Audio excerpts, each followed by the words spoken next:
नमस्कार दोस्तों, नमस्कार साथियों, आप सभी का मनोविज्ञान की कक्षा में हार्दिक स्वागत, अभिनंदन, आभार। तो दोस्तों आज की अपनी क्लास बहुत अच्छी, इंटरेस्टेड, यूज़फुल और मतलब सब तरह से बहुत अच्छी क्लास है।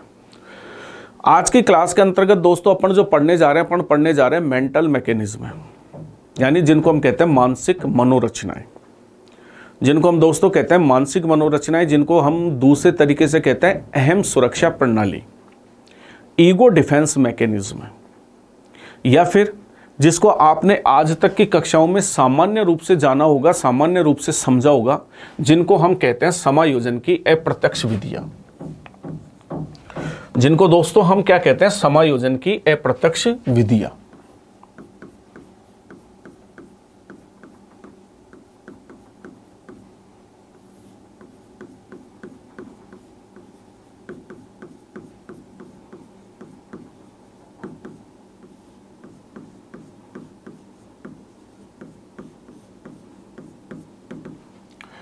तो देखिए दोस्तों, आज का जो अपना टॉपिक है वो टॉपिक है समायोजन की अप्रत्यक्ष विधियां, जिनको हम ईगो डिफेंस मैकेनिज्म भी कहते हैं,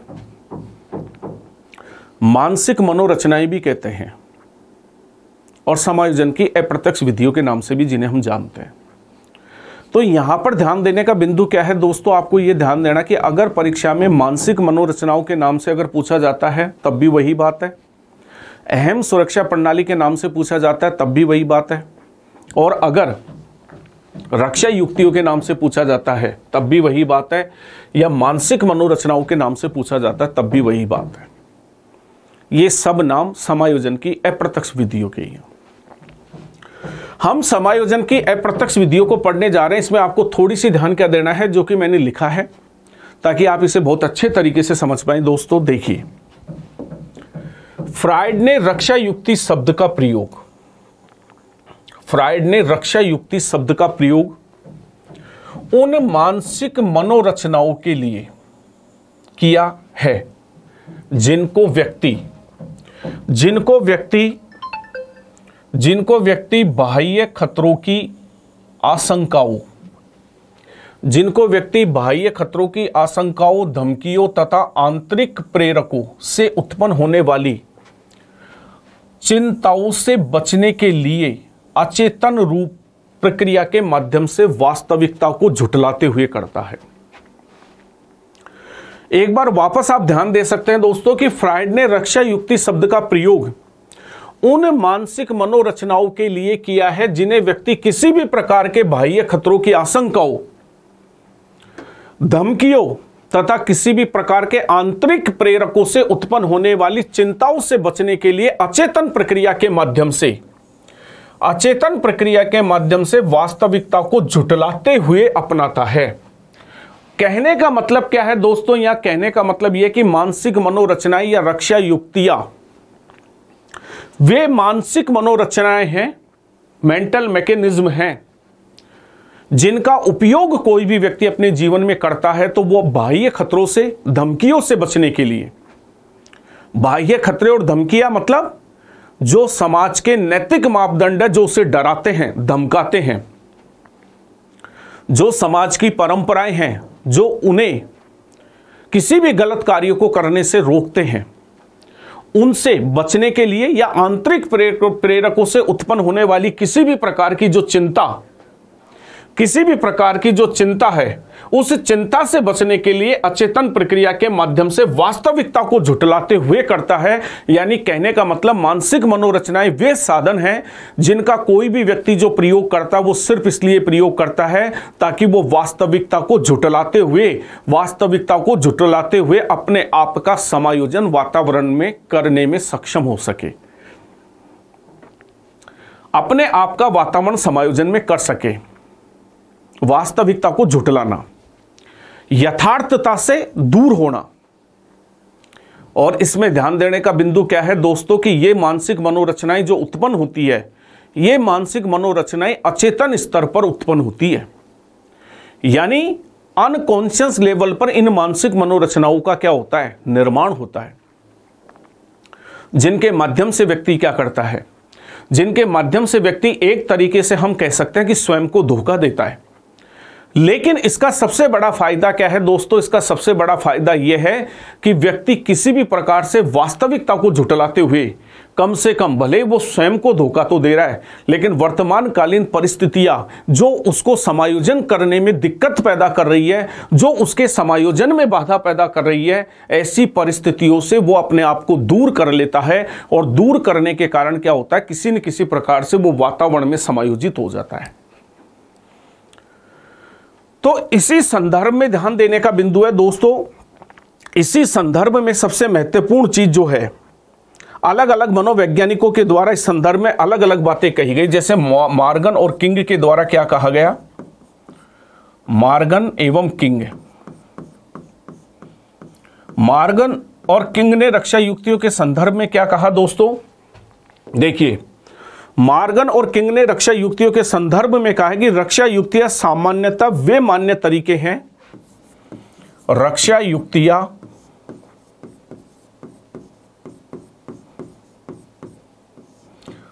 सामान्यतः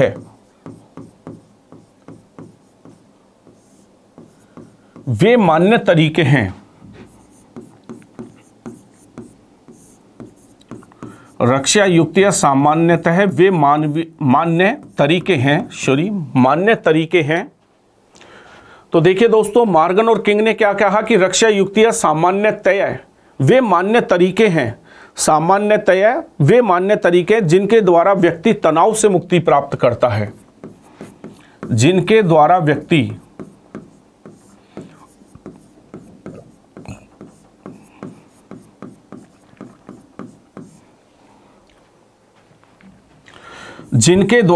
तनाव से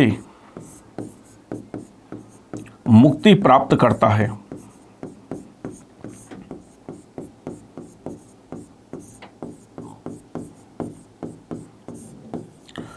जिनके द्वारा व्यक्ति तनाव से मुक्ति प्राप्त करता है। तो देखिए दोस्तों, कितनी अच्छी बात बताई है मॉर्गन और किंग ने कि रक्षा युक्तियां सामान्यतः वे मान्य तरीके हैं, सामान्यतया वे मान्य तरीके हैं, रक्षा युक्तियां सामान्यतया वे मान्य तरीके हैं। मान्य तरीके का मतलब जिनको माना जाता है, जिनके द्वारा व्यक्ति तनाव से मुक्ति प्राप्त करता है, यानी वे तरीके, वे साधन, जिसको अपन एक सामान्य भाषा में कह सकते हैं, वे तरीके, वे साधन, वे मान्य तरीके। मान्य तरीके का मतलब जिनको व्यक्ति ने स्वीकार कर रखा है, जिनको समाज ने स्वीकार कर रखा है, ऐसे मान्य तरीके या ऐसे मान्य साधन जो व्यक्ति के तनाव से मुक्ति प्राप्त करने में क्या होते हैं, जो कि व्यक्ति के तनाव से मुक्ति प्राप्त करने में क्या होता है, सहायक होते हैं।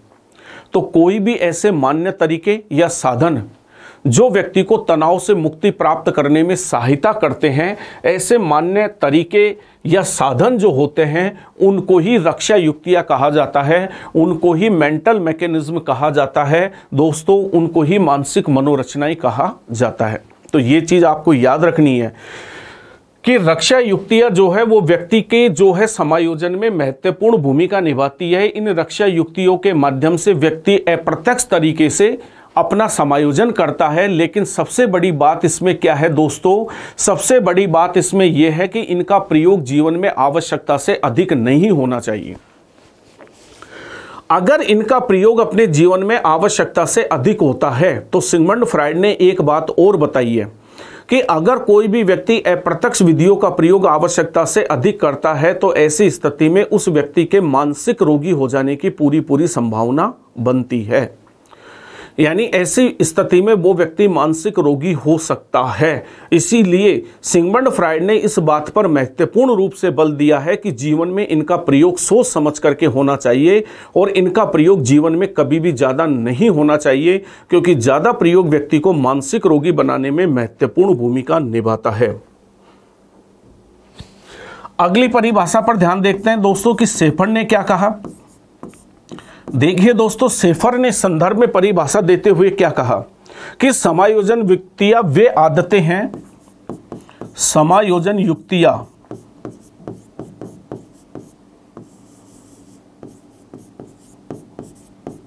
युक्तियां वे आदतें हैं,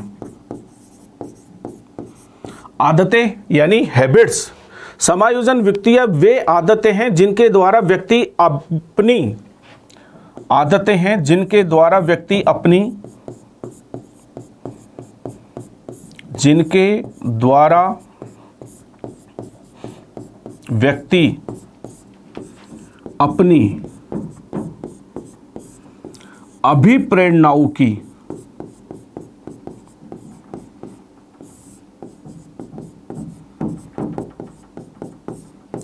जिनके द्वारा व्यक्ति अपनी अभिप्रेरणाओं की तुष्टि करता है यानी पूर्ति करता है, जिनके द्वारा व्यक्ति अपनी अभिप्रेरणाओं की तुष्टि करता है, अपने तनाव को कम करता है, अपने तनाव को कम करता है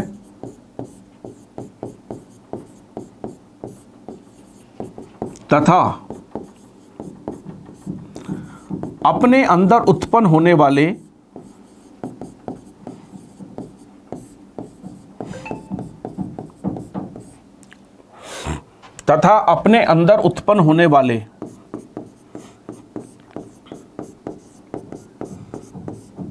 द्वंद्वों का अपने अंदर उत्पन्न होने वाले द्वंद्वों का समाधान करता है, अपने अंदर उत्पन्न होने वाले द्वंद्वों का समाधान करता है।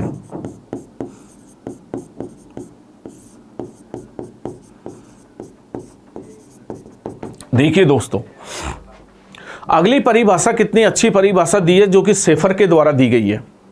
और शेफर ने क्या कहा है कि समायोजन युक्तियां वे आदतें हैं, यानी समायोजन युक्तियों का मतलब है समायोजन के अप्रत्यक्ष तरीके या अहम सुरक्षा प्रणाली वे साधन है जिनके द्वारा व्यक्ति अपनी अभिप्रेरणाओं की तुष्टि करता है। अभिप्रेरणाओं का मतलब हो गया इच्छा, यानी जिसके माध्यम से कोई भी व्यक्ति अपनी इच्छाओं को संतुष्ट करता है तथा तनाव को कम करता है, क्योंकि इनका प्रयोग करने से व्यक्ति में उत्पन्न होने वाला जो तनाव होता है, इनका प्रयोग करने से व्यक्ति में उत्पन्न होने वाला जो तनाव होता है वो तनाव क्या हो जाता है, कम हो जाता है।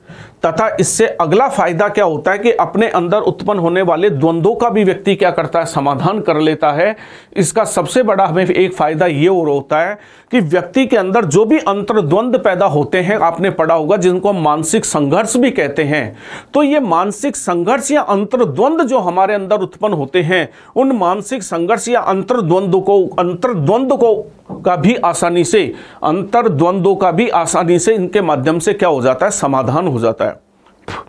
तो इसी चीज पर अपन को ध्यान देना है दोस्तों कि समायोजन की अप्रत्यक्ष विधियां क्या है। समायोजन की अप्रत्यक्ष विधियां साधन है। कौन से साधन है? वे साधन हैं जो कि व्यक्ति में तनाव को कम करने में सहायक होते हैं। व्यक्ति के अंदर उत्पन्न होने वाले विभिन्न प्रकार के जो द्वंद्व होते हैं, मानसिक संघर्ष होते हैं, उन मानसिक संघर्षों का समाधान करने में भी इनकी महत्वपूर्ण क्या होती है, भूमिका होती है।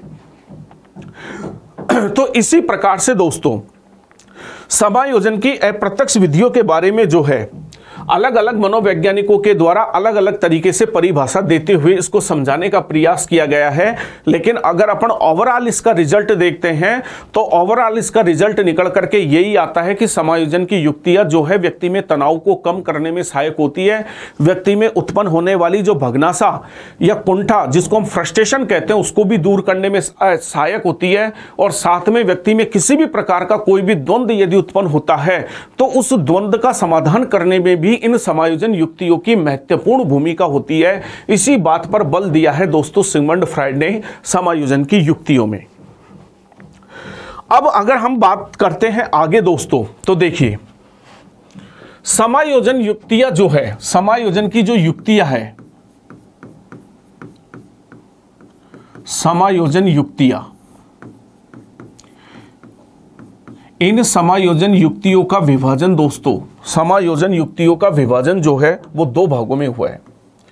इन समायोजन की युक्तियों का विभाजन कितने भागों में हुआ है दोस्तों? समायोजन की युक्तियों का जो विभाजन हुआ है वो दो भागों में हुआ है। तो कभी भी यदि आपसे परीक्षा में पूछा जाता है कि समायोजन की युक्तियों का विभाजन कितने भागों में हुआ,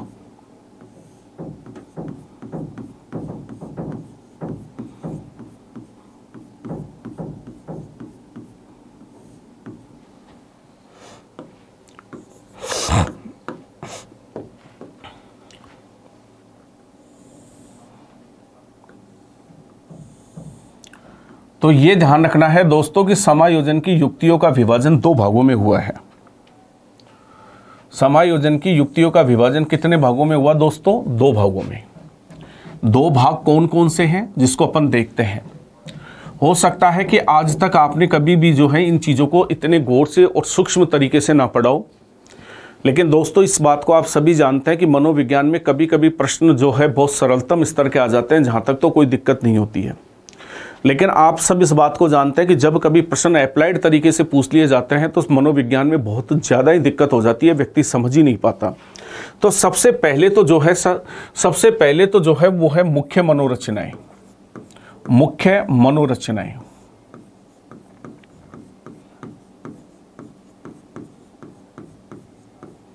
जिसको कहते हैं मेन मैकेनिज्म या मेजर मैकेनिज्म, जिसको अपन कहते हैं मेजर।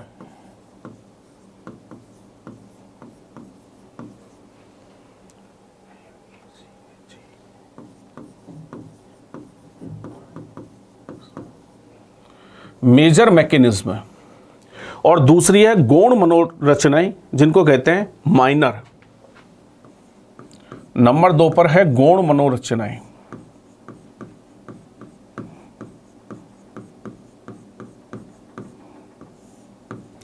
जिसको दोस्तों हम कहते हैं माइनर।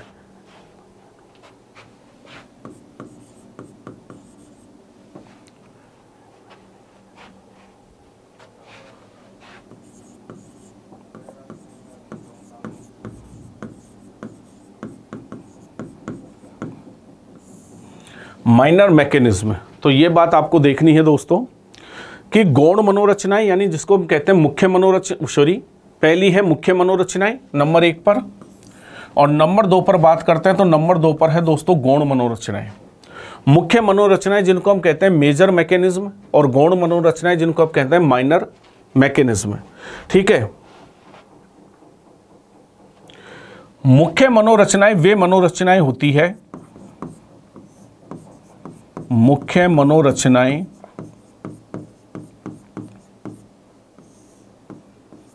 वे मनोरचनाएं होती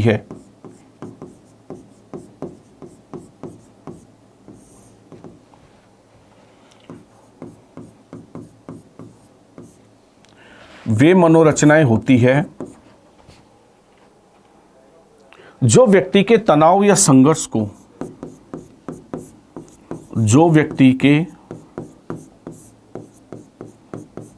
तनाव या संघर्ष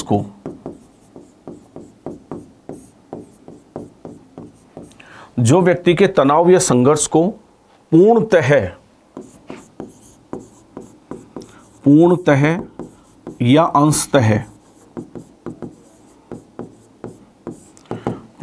या अंशतः समाप्त करने में सक्षम होती है। समाप्त करने में सक्षम होती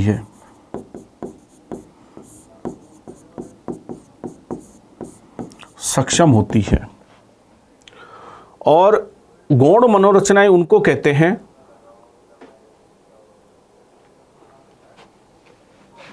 गौण मनोरचनाएं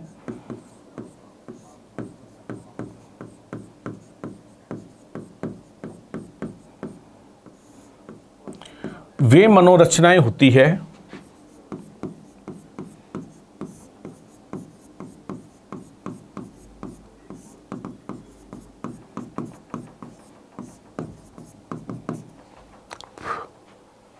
जो स्वयं व्यक्ति के तनाव या संघर्ष को दूर करने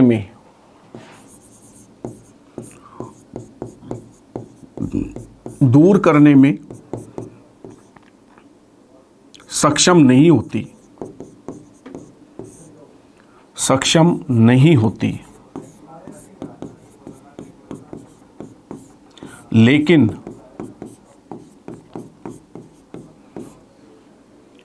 मुख्य मनोरचनाओं के सहायक के रूप में कार्य करती है।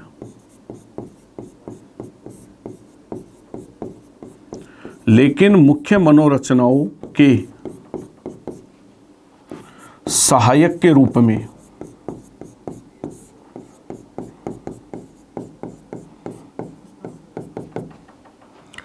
में कार्य करती है।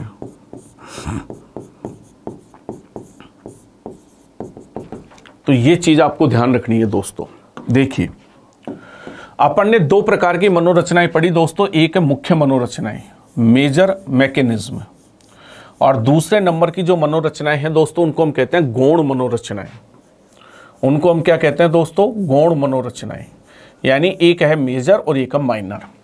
ठीक है, तो मेजर मनोरचनाएं कौन सी मनोरचनाएं होती है? मेजर मनोरचनाएं जो होती है वे मनोरचनाएं होती है जो कि व्यक्ति के तनाव को या संघर्ष को पूर्णतः या अंशतः, जो व्यक्ति के तनाव या संघर्ष को पूर्णतः या अंशतः समाप्त करने में स्वयं सक्षम होती है। तो यहाँ पर यही चीज महत्वपूर्ण है कि ये स्वयं सक्षम होती है, यानी कहने का मतलब इनको किसी की सहायता लेने की आवश्यकता नहीं पड़ती है। और गौण मनोरचनाएं जो होती है दोस्तों, वे मनोरचनाएं होती है जो स्वयं व्यक्ति के तनाव को या संघर्ष को दूर करने में सक्षम नहीं होती है, लेकिन मुख्य मनोरचनाओं के सहायक के रूप में जो है ये कार्य करती है। मुख्य मनोरचनाओं के सहायक के रूप में ये कार्य करती है। तो कहने का मतलब क्या होता है? कहने का मतलब ओवरऑल यही है दोस्तों कि मुख्य मनोरचनाएं तो स्वयं सक्षम होती है व्यक्ति में उत्पन्न होने वाले किसी भी प्रकार के तनाव को या किसी भी प्रकार के द्वंद्व को या किसी भी प्रकार की चिंता को दूर करने में स्वयं सक्षम है। जबकि गौण मनोरचनाएं स्वयं सक्षम नहीं होती है, वो केवल और केवल मात्र जो है वो मुख्य मनोरचनाओं के सहायक के रूप में, यानी कहने का मतलब आप उसे जिसे कह सकते हो कि एक तरीके से साइड हीरो के रूप में जो है ये कार्य करती है। तो ये केवल मुख्य मनोरचनाओं की सहायता करती है, जबकि ये मुख्य मनोरचनाओं की सहायता नहीं करती है। कहने का मतलब मुख्य मनोरचनाओं को जो है वो किसी की सहायता की जरूरत नहीं होती है, जबकि गौण मनोरचनाओं को जो है सहायता की जरूरत होती है। मुख्य मनोरचनाओं के सहायक के रूप में ये कार्य करती है। तो इसी के अंतर्गत अपन देख सकते हैं दोस्तों, जैसे कि दमन है, जैसे कि दमन है, दमन के बाद समन है, दमन है, समन है, प्रतिक्रिया निर्माण है, प्रतिक्रिया निर्माण है, या फिर जैसे हम आगे बढ़ते हैं प्रत्यागमन है, युक्तिकरण है, प्रत्यागमन है, युक्तिकरण है,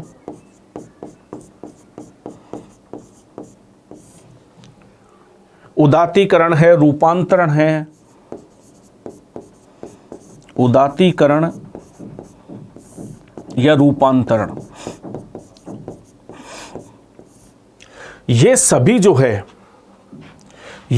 जो है मुख्य मनोरचनाएं कहलाती हैं। तो कभी भी दोस्तों ध्यान रखना है कि अगर आपसे परीक्षा में ये पूछा जाता है कि बताइए निम्न में से मुख्य मनोरचना कौन सी है, तो आपको ध्यान रखना है कि दमन, समन, प्रतिक्रिया निर्माण, प्रत्यागमन, युक्तिकरण, उदात्तीकरण और रूपांतरण जो है ये सब मुख्य मनोरचनाओं के रूप में कार्य करती है।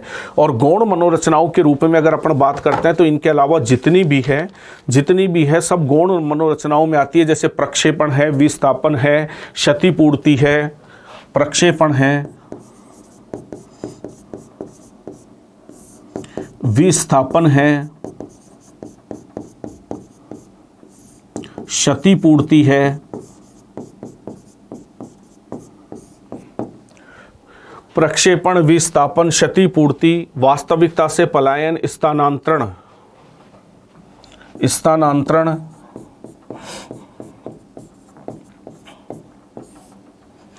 वास्तविकता से पलायन,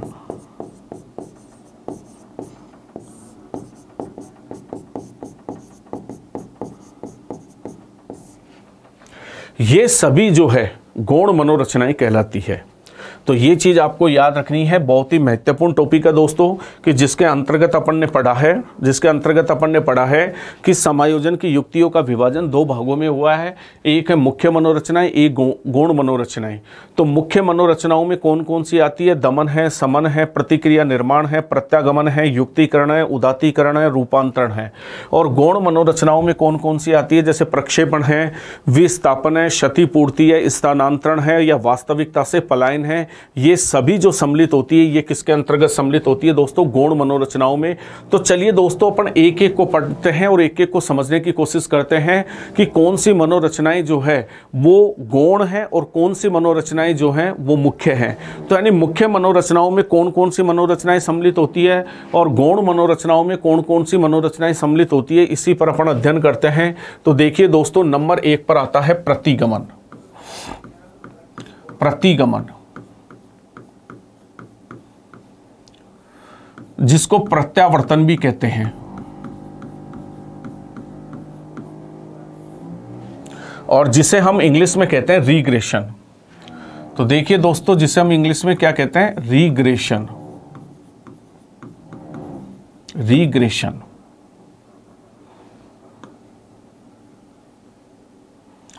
तो नंबर 1 पर जो आता है दोस्तों, नंबर 1 पर आता है प्रतिगमन, प्रत्यावर्तन, रीग्रेशन। अब इसके अंतर्गत पहले तो बिंदु दोस्तों समझने का यही है कि ये कौन सी मनोरचना है, ये मुख्य मनोरचना में सम्मिलित होती है या गौण मनोरचना में सम्मिलित होती है। तो जैसा कि अभी थोड़ी देर पहले अपन ने पढ़ा कि दोस्तों ये जो सम्मिलित होती है, ये किसके अंतर्गत सम्मिलित होती है? ये सम्मिलित होती है मुख्य मनोरचना के अंतर्गत।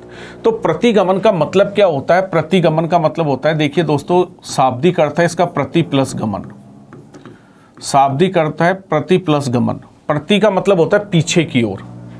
प्रति का मतलब क्या होता है दोस्तों? प्रति का मतलब होता है पीछे की ओर। पीछे की ओर। और गमन का मतलब क्या होता है दोस्तों? गमन का मतलब होता है जाना, यानी पीछे की ओर जाना, यानी पीछे की ओर लौट जाना ही जो है प्रतिगमन कहलाता है। अब इसके अंतर्गत क्या होता है दोस्तों? प्रतिगमन में व्यक्ति जो है किसकी तरह व्यवहार करता है? एक बालक की तरह। यानी इसको हम सरल शब्दों में समझ सकते हैं कि बालक के समान व्यवहार करना। बालक के समान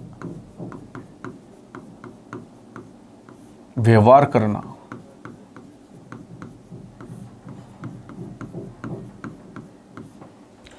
बालक के समान व्यवहार करना ही क्या कहलाता है दोस्तों? बालक के समान जो व्यवहार करना है, वो बालक के समान व्यवहार करना ही जो है प्रतिगमन कहलाता है।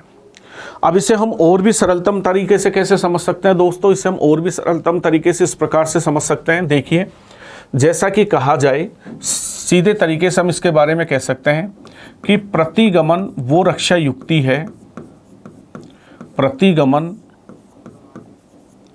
वह रक्षा युक्ति है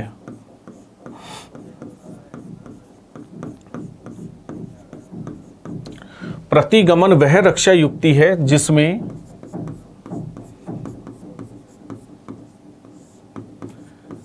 एक प्रौढ़ व्यक्ति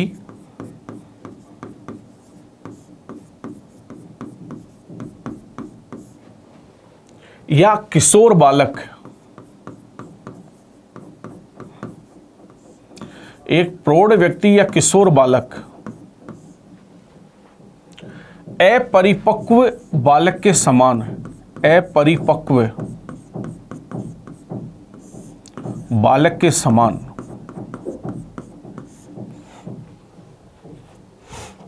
अपरिपक्व बालक के समान व्यवहार करता है।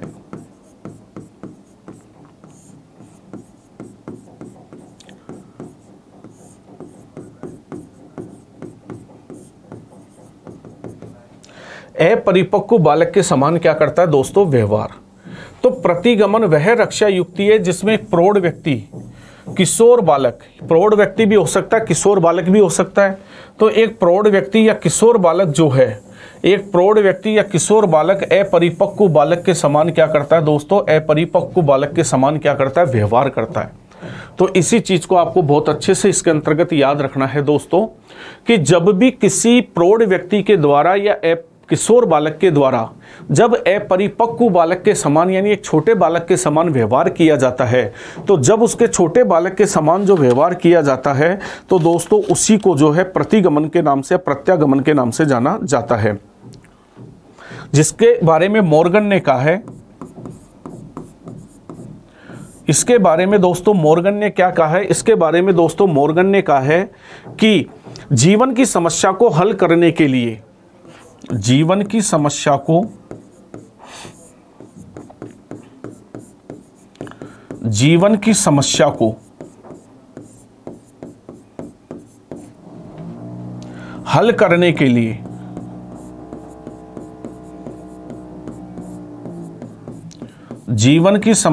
हल करने के लिए जीवन की समस्या को हल करने के लिए बाल्य अवस्था में लौट जाने की प्रवृत्ति ही बाल्यकाल में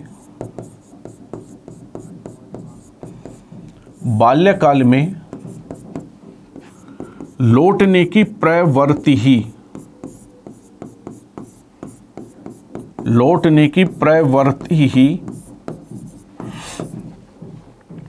प्रतिगमन कहलाती है।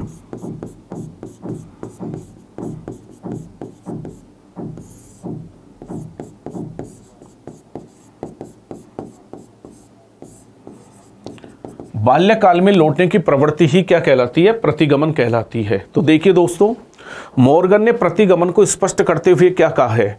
मॉर्गन ने प्रतिगमन को स्पष्ट करते हुए कहा है कि जीवन की किसी भी समस्या को हल करने के लिए बाल्यकाल में लौटने की जो प्रवृत्ति होती है, तो जीवन की किसी भी समस्या को हल करने के लिए बाल्यकाल में लौटने की प्रवृत्ति को ही हम क्या कहते हैं? प्रतिगमन कहते हैं, या उसी को हम जो है साइकोलॉजी की भाषा में क्या कहते हैं? रीग्रेशन के नाम से जानते हैं। इसी को रीग्रेशन कहा जाता है। जैसे कि उदाहरण के तौर पर अगर अपन बात करते हैं तो जैसे कि देखिए दोस्तों, जैसे कि चम्मच से दूध पीना,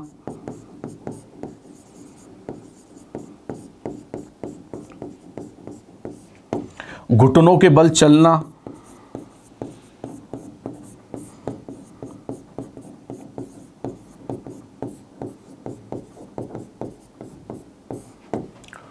छोटे बालक के समान जिद करना,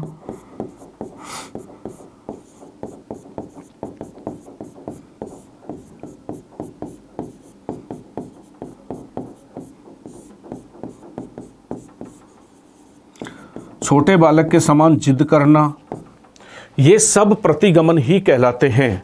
मेरे परम मित्रों, इन सबको क्या कहा जाता है? इन सबको प्रतिगमन ही कहा जाता है। तो इसी चीज को जीवन के अंतर्गत याद रखना है दोस्तों कि प्रतिगमन जो है,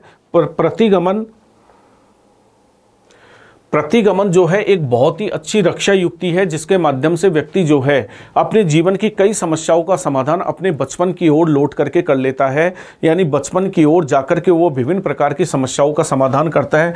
जैसे किसी प्रौढ़ व्यक्ति का चम्मच से दूध पीना या घुटनों के बल चलना या छोटे बालक के समान जिद करना, ये सब प्रतिगमन में सम्मिलित होता है। लेकिन याद रखिएगा दोस्तों कि प्रतिगमन का केवल लाभप्रद ही स्थिति नहीं होती है, प्रतिगमन की हानिप्रद स्थिति भी होती है। कभी कभी आवश्यकता से ज्यादा जब प्रतिगमन का उपयोग किया जाता है तो ऐसी स्थिति के अंतर्गत जो है व्यक्ति कई प्रकार के मानसिक रोगों का क्या हो जाता है? शिकार हो जाता है। इसीलिए प्रतिगमन का प्रयोग जीवन में कभी भी ज्यादा नहीं करना चाहिए, क्योंकि जैसे कि उदाहरण के तौर पर आप हंसोगे तो इसलिए मैं आपको बताते हुए चल रहा हूं। जैसे मान लीजिए कि एक महिला जब शादी होने के तुरंत बाद दूसरे दिन अपने पियर की, वो ससुराल की ओर लौटती है पियर से, तब आपने देखा होगा कि सुबह सुबह के समय एक रोने का प्रोग्राम होता है, जिसमें महिला कभी भाग करके अपने पिता से लिपट करके रोती है, कभी भाई से लिपट करके रोती है, कभी चाचा से लिपट करके रोती है, कभी पड़ोसी को देख करके रोती है। तो ये सब क्या है? प्रतिगमन। क्योंकि वहां पर वो महिला क्या कर रही है? वहां पर वो महिला एक नई परिस्थिति में प्रवेश करने जा रही है और नई परिस्थिति को लेकर के उसके अंदर जो चिंता पैदा हो रही है, उस चिंता का समाधान जो है वो अपने बचपन की ओर लौट करके, बाल्य अवस्था की ओर लौट करके अपने बचपन का क्या कर रही है? समाधान कर रही है। तो यानी कहने का मतलब बाल्य अवस्था की ओर लौट जाना ही क्या कहलाता है दोस्तों? प्रतिगमन कहलाता है। तो यही चीज हमें याद रखनी है कि प्रतिगमन समायोजन में महत्वपूर्ण भूमिका निभाता है, लेकिन जीवन में प्रतिगमन का प्रयोग ज्यादा नहीं करना चाहिए, क्योंकि अगर कोई व्यक्ति जीवन में प्रतिगमन का प्रयोग ज़्यादा करता है तो कई प्रकार के मानसिक रोगों का वो क्या हो सकता है, शिकार हो सकता है। तो चलिए दोस्तों, आज की कक्षा में हमने इतना पढ़ा। आज की कक्षा में हमने जाना कि समायोजन युक्तियाँ क्या है, उनका जीवन में उपयोग क्या है, और उसी समायोजन युक्तियों में हमने पढ़ा कि मुख्य मनोरचनाएं कौन सी है और गौण मनोरचनाएं कौन सी है, और साथ ही हमने ये भी जाना कि कौन कौन सी रक्षा युक्तियाँ मुख्य मनोरचना में सम्मिलित होती है और कौन कौन सी रक्षा युक्तियाँ जो है वो गौण मनोरचनाओं के अंतर्गत सम्मिलित होती है। और उन्हीं मनोरचनाओं में एक हमने पढ़ा प्रत्यावर्तन या प्रतिगमन, जिसको कहा जाता है यानी पीछे की ओर लौट जाना क्या होता है। तो चलिए, आज की कक्षा में हमने इतना पढ़ा। खुश रहिए, आबाद रहिए, मुस्कुराते रहिए, हमेशा इसी तरह हंसते खेलते रहिए। जय हिंद, जय भारत।